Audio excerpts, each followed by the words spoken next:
સુરતના ઉધના પાંડેસરા વિસ્તારને જોડતો 120 ફૂટ રોડ બમરોલી રોડ વિનાયકનગરની સામે જાહેર રોડ પર મનપાની ટ્રક અને બર્ગમેન મોપેડનો અકસ્માત સર્જાયો હતો, જેમાં બર્ગમેન ચાલકનું માથું પાછલા વ્હીલમાં આવી જતા ચાલકનું ઘટના સ્થળે જ કમકમાટી ભર્યું મોત નીપજ્યું હતું.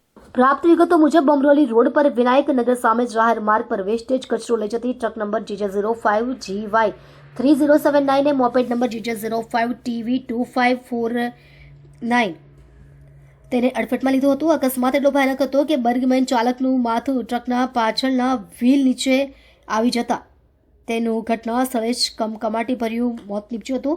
આ ઘટના બાદ સ્થાનિક લોકો અને મૃતકના સંબંધી દ્વારા ઘટના સ્થળે ભારે ટોળું ભેગું થઈ ગયું હતું. ટોળાને કાબૂમાં લેવા ઉધના અને પાંડેસરા પોલીસની ટીમ ઘટના સ્થળે દોડી ગઈ હતી અને પરિસ્થિતિ પર કાબૂ મેળવ્યો હતો. ઉધના પોલીસે મૃતક બર્ગમેન ચાલકના મૃતદેહને પોસ્ટમોર્ટમ માટે નવી સિવિલ હોસ્પિટલમાં મોકલી આપ્યો છે.